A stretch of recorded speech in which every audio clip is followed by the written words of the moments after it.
pembelajaran itu apa sih? Di dalam proses pembelajaran, untuk memudahkan atau mengantar informasi, contohnya pada saat sekarang ini, saya menggunakan PowerPoint sebagai media pembelajarannya.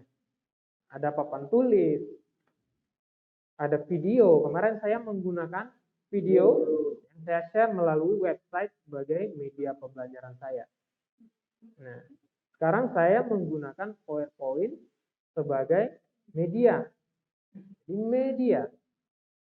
Arti katanya adalah medius, yakni perantara, pengantar informasi. Contohnya, kamu akan mengirimkan WA, Pak, saya izin terlambat, Pak, karena ban saya bocor. Nah, lalu dikirim melalui WhatsApp. Nah, medianya adalah WhatsApp. Informasinya apa? Informasinya adalah bannya bocor. Jadi bagaimana menyampaikan suatu informasi dari sumber informasi ke penerima informasi. Itu dinamakan media. Jadi berdasarkan penelitian, pemanfaatan media, baik itu dari George Wilson, Edgar Dale, Harbison, ini pada zaman dahulu kala itu sudah diteliti. Untuk apa sih media sebenarnya? Kenapa nggak ceramah aja, lalu saya cerita? Saya cerita aja di sini tanpa media apapun. Medianya mulut saya aja. Nah, karena berdasarkan penelitian, apa yang kita lihat itu akan lebih mudah kita serap. Coba kita paham, kita lihat. Berdasarkan George Wilson itu 82% mata. Edgar Dale 75%. Nah, 50% itu dari yang dilihat menurut Harbison. Jadi apa yang kita lihat itu lebih mudah diserap. Itulah kenapa kita butuh media. Ya, silakan masuk. Kenapa saya tidak hanya ceramah atau cerita saja di depan sini? Karena yang didengar, nah, yang didengar itu hanya 10%. Hanya 10% kita ingat. Ya. Misalnya dari 2 jam saya di sini, 10% dari 2 jam berapa? Palingan 5 menit atau 10 menit yang ditangkap kalau cuman didengar. Nah, kalau didengar dan dilihat. Nah, sekarang kan kalian melihat media dan mendengarkan saya. Berarti 50 tambah 10. Nah, jadi 60. Gitu. Jadi itulah kenapa kita membutuhkan media. Lalu didengar, dilihat, lalu disampaikan lagi. Yakni tugas kemarin. Disampaikan lagi tetapi melalui dicatat. Itu akan bertambah lagi. Nah, disampaikan lagi, tambah 60 lagi. Misalnya kalian lihat tutorial. Lihat aja, tanpa dipraktekkan, itu palingan 50%. Kalau dipraktekkan, baru 100%. Karena di saat mempraktekkannya, itu melakukannya. Mengalami pengalaman. Contoh, pernah ke pasar Muara Bungo? Pernah. Coba, kamu pernah ke pasar Muara Bungo? Enggak pernah. Kemana kamu pernah? Ke rumah. Nah, rumah pernah kan? Masa nggak tahu jalan pulang? Nah, coba ceritakan dari kampus ini kemana jalan pulang. Oke, kita tunggu loading. Terserah mau lewat mana, ceritakan. Dari sini beloknya kemana?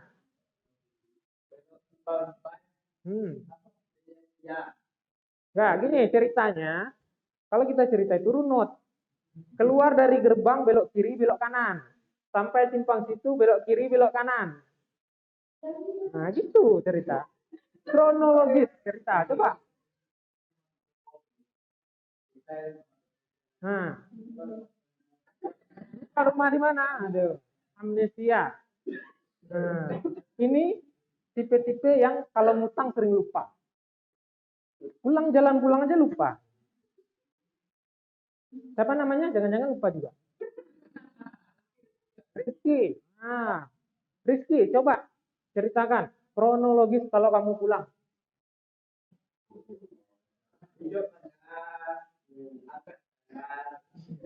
Nah, coba.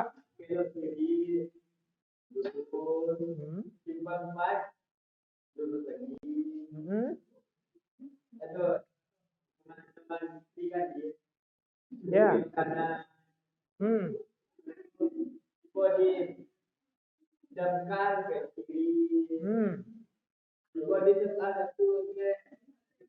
Tempe. Oke, terus. Coba, lanjutkan.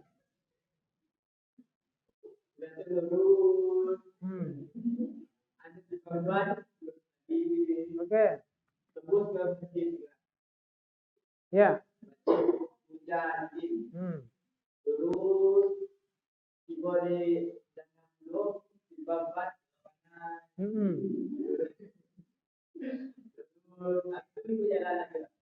Lanjut aja sampai di rumah. Oke.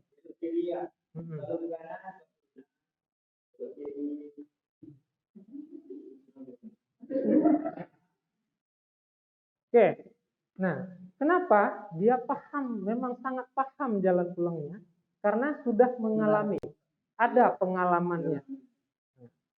Ada pengalamannya, itulah kenapa kita di PTI tidak hanya teori, praktek. Kalau kita belajar berenang, teori 3 tahun kita teori berenang tanpa praktek nggak akan bisa berenang. Nah, mau berenang gaya apa kita belajar teorinya tanpa praktek, nggak akan ada hasilnya, nggak akan bisa berenang kita. Jadi itulah kenapa kita harus menggunakan media untuk meningkatkan pemahaman.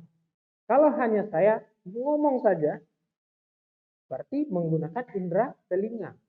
Hanya di sini 12%. Kecil sekali. Usaha yang sama, saya menghabiskan waktu yang sama, tetapi hasilnya kecil. Dengan menggunakan media, itu hasilnya jauh lebih besar. Oke, media. Nah, tadi sudah saya jelaskan pengertian media, yakni perantara untuk mengantarkan pesan dari sumber informasi ke penerima informasi. Ini menurut para ahli, ada terserah bahasanya beraneka macam. Yang penting kita paham apa sih media itu. Kalau media pendidikan, artinya informasi yang disampaikan adalah mendidik.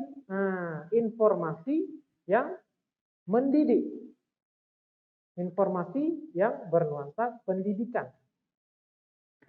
Kalau informasinya mengenai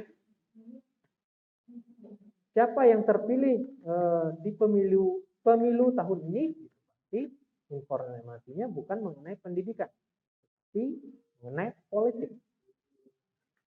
Kalau media pendidikan, berarti informasinya isi dari informasi mengenai pendidikan. Nah, di mana letak media di dalam pembelajaran? Nah, di sini sumber informasi dan penerima informasi. Sumber informasi bisa guru, bisa internet, bisa dapat dari mana saja. Ya, silakan masuk. Lalu di sini medianya. Nah, sumber informasi ke penerima informasi. Bisa juga sebaliknya. Dari sumbernya di sini, jadi ada interaksi. Tidak hanya guru sebagai sumber informasinya, Nah, bisa juga siswa menjadi sumber informasinya. Mana tahu siswa sudah mengetahui sesuatu yang baru yang lebih update. Karena sekarang teknologi itu berkembang, ya jangan masuk, sangat cepat. Kita lihat handphone. Setiap 6 bulan ada model baru. Begitupun dengan laptop. Setiap 6 bulan ada model baru. Kita sebagai guru, nanti kalau sudah mengajar pasti akan sangat banyak aktivitas luangnya. Jadi mencari informasi di luar kegiatan itu akan sedikit waktunya. Sehingga bisa saja ada teknologi baru yang sudah diketahui oleh siswa. Jadi tidak hanya sumber informasinya adalah dosen atau guru. Siswa juga bisa menjadi sumber informasi. Jadi media di dalam proses pembelajaran letaknya itu ada di bagian tengah.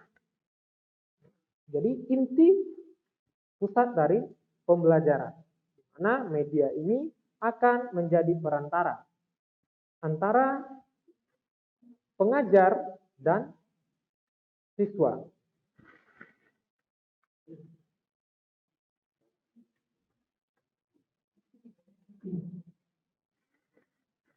Oke, manfaat media pendidikan. Yang pertama, memperjelas penyajian pesan. Mengatasi keterbatasan ruang, mengatasi sikap pasif peserta didik, memunculkan rangsangan, persepsi, dan pengalaman yang sama. Oke, kita runut satu persatu. Kita lihat contohnya di sini. Misalnya, saya menjelaskan mengenai tram. Anggap semuanya di sini belum pernah lihat tram. Saya menjelaskan tanpa menggunakan media. Tram itu bentuknya kecil, seperti papan atau seperti penggaris, besarnya seperti ini. Ada pita-pita magnetnya, ada chip-chipnya. Saya menjelaskan seperti itu, setiap kepala di sini menerjemahnya berbeda-beda. Bentuknya berbeda-beda. Karena mereka memahami atau menginspirasikan itu berbeda-beda. Mereka beda-beda pemahamannya. Contohnya di sini, si guru menjelaskan A, di sini memahami A. Ada yang memahami A1, ada yang memahaminya BX. Jadi setiap kepala ini berbeda-beda pemahamannya. Kalau hanya dijelaskan saja tanpa objeknya, tanpa menggunakan media. Dengan menggunakan media, kita bisa tampilin aja gambarnya, udah selesai, semuanya paham. Oh gitu bentuk memori. Jadi semuanya sama persepsinya. Ah, oh gitu maksudnya, gitu bentuk memori itu. Jadi dengan menggunakan media, baik itu gambar ataupun saya bawa memorinya langsung, maka semua kepala di sini ada 30 itu sama pemahamannya.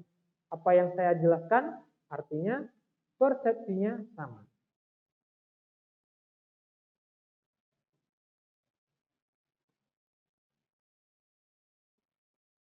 Oke. Media pembelajaran ini dapat mengatasi berbagai permasalahan dan keterbatasan. Yang pertama, benda yang terlalu besar. Contoh, saya akan menjelaskan mengenai server. Kita bawa server yang harga ratusan jutanya ke sini. Terlalu beresiko, biaya terlalu mahal. Nah, jadi dengan menggunakan media, kita bisa menampilkan bentuk server. Bahkan kita bisa melihat server Google secara langsung dalam bentuk video atau foto dengan menggunakan media. Atau benda yang terlalu kecil.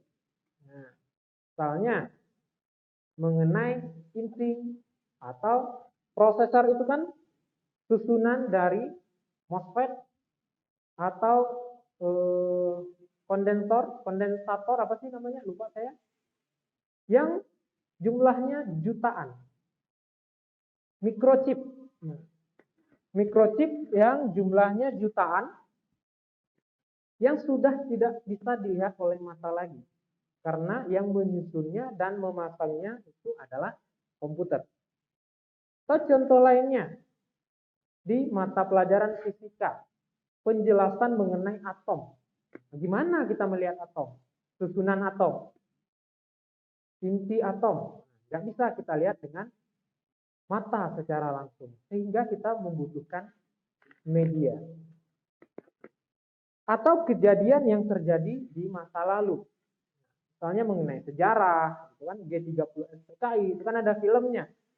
Nggak mungkin diulang kegiatan tersebut. Atau sejarah komputer, gitu kan.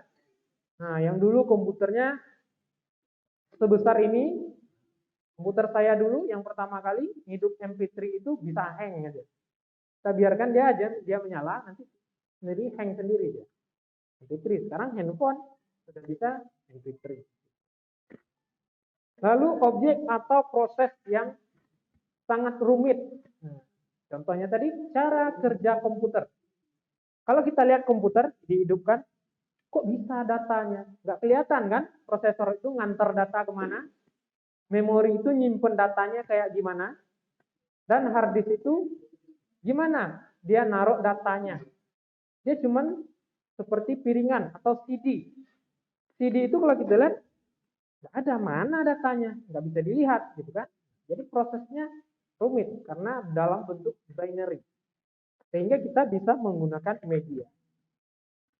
Kejadian atau percobaan yang membahayakan, percobaan kimia, percobaan apapun, begitupun dengan simulasi komputer.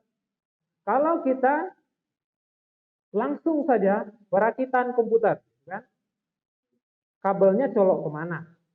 Yang merah kemana? Power supply yang mana?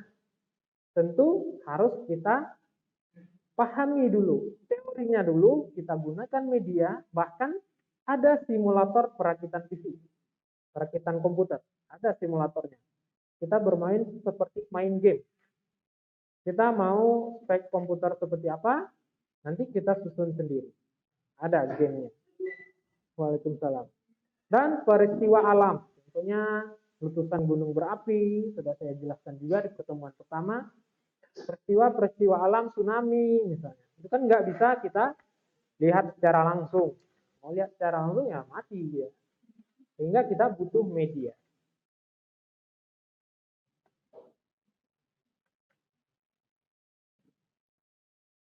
Jenis media itu ada media visual, visual artinya bisa dilihat, yang bergerak ataupun yang diam. Contohnya patung, itu yang diam, komputer juga diam. Ada audio semi gerak. Nah, ada juga yang dia bergerak, tetapi geraknya diam di tempat. Beberapa komponen saja yang bergerak. Contohnya hard disk, dia bergerak, tapi dia nggak pindah. Dia semi bergerak. Komponen di dalamnya bergerak, tapi dia nggak pindah. Ada juga visual, nah, audio artinya pendengaran yang bisa kita dengar. Sedangkan visual yang bisa kita lihat, dan ada yang cetak.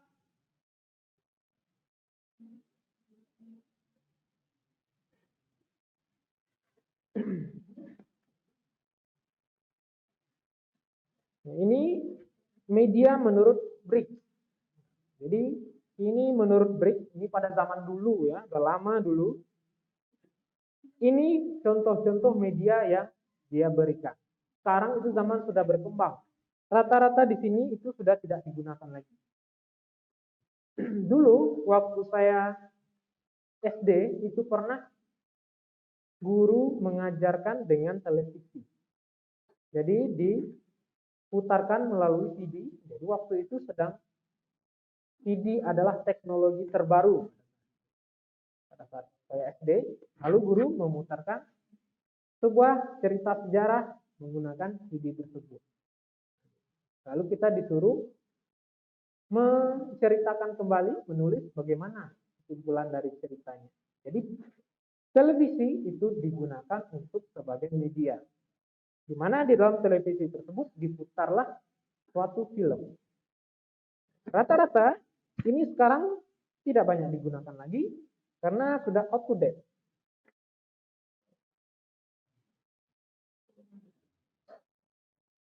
Ini menurut Anderson sama. Menurut Anderson ini lebih baru, ada komputer sebagai media pembelajaran. Waalaikumsalam ya, silakan masuk.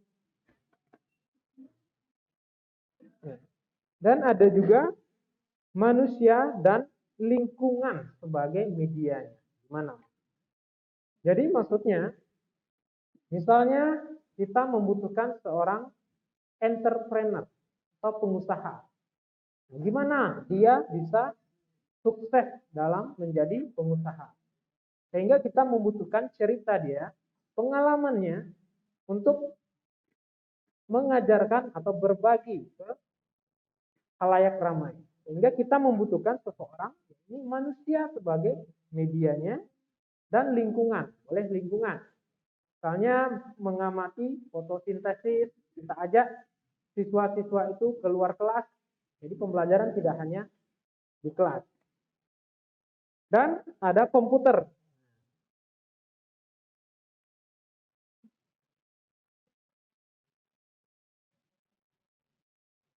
Oke, ini kita lanjutkan aja contohnya itu.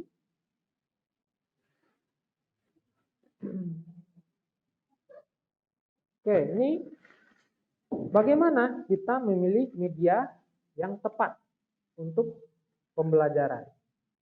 Yang pertama, kita lihat dulu tujuan pembelajaran. Tujuan pembelajarannya apa? Kalau renang, ya kita berarti harus ke kolam renang. Nggak mungkin kita renang, tapi medianya komputer. Gimana berenang di komputer? Main game berenang. Ya nggak akan bisa berenang. Lalu ada keefektifannya, kira-kira misalnya kita di sekolah, ada infokus nggak di sekolahnya?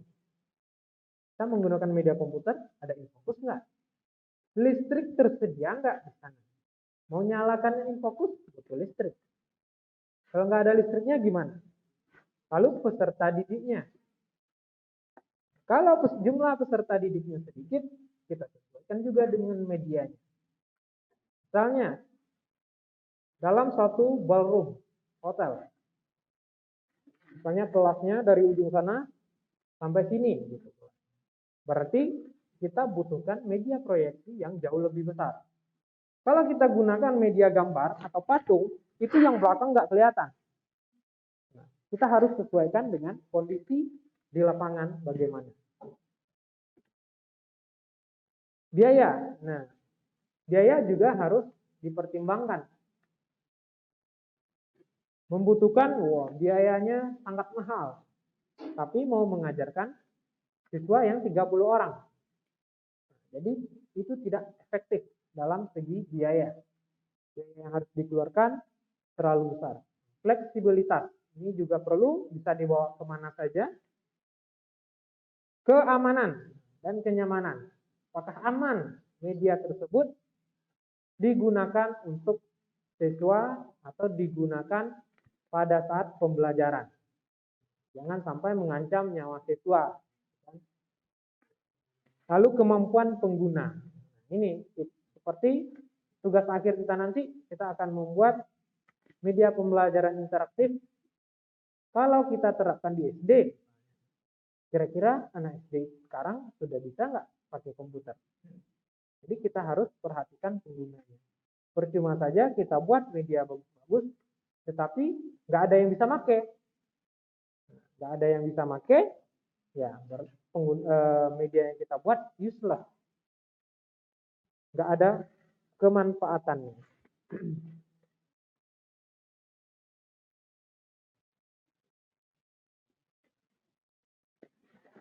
Sebelum kita buat nanti media yang akan kita buatkan sebagai tugas akhir, harus ada perencanaannya.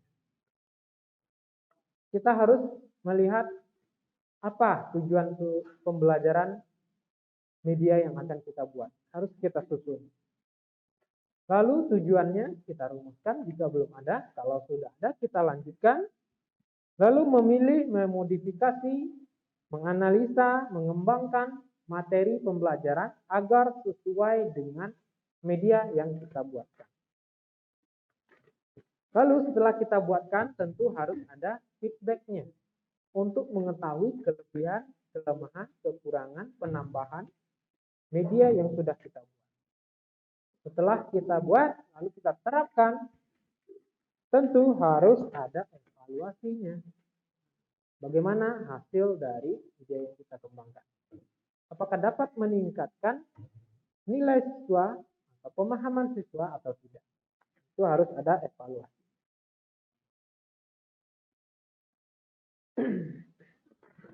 Nah, prinsip psikologis dalam pemilihan dan penggunaan media.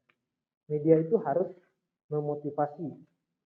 Penggunaan warnanya harus bagus, sesuai. Contohnya di sini. Ini warnanya orange. Tulisannya hitam. Kalau saya gunakan warna putih di sini, itu akan sulit terlihat. Atau saya gunakan warna merah di sini, itu akan sulit terlihat. Ini tulisannya kuning, karena backgroundnya warna hitam. Saya taruh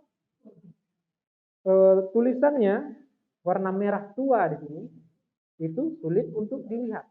Di komputer mungkin terbaca, tetapi divisualisasikan, diproyeksikan, itu akan sulit terbaca. Itu harus diperhatikan. Lalu perbedaan individual. Ini sudah saya jelaskan apa perbedaan individual. Nah, saya jelaskan. Mana setiap orang itu berbeda-beda. Ada orang yang apa? Lebih memahami,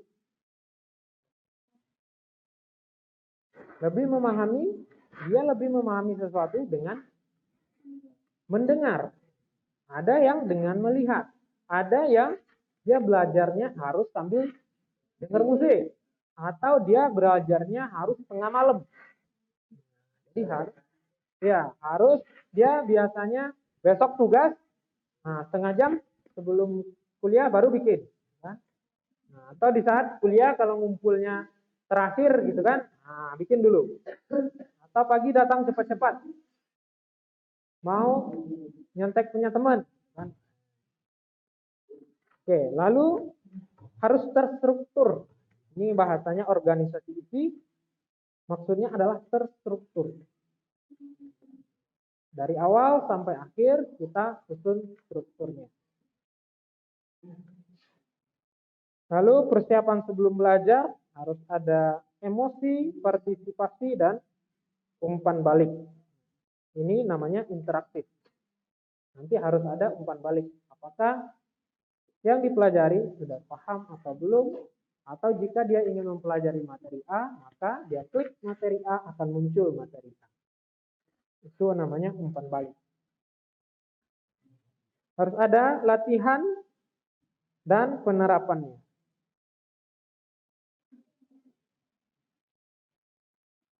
Oke. Ini kriterianya. Nah, seperti ini saya contohkan. Ini sulit kan dilihat, tapi di komputer jelas.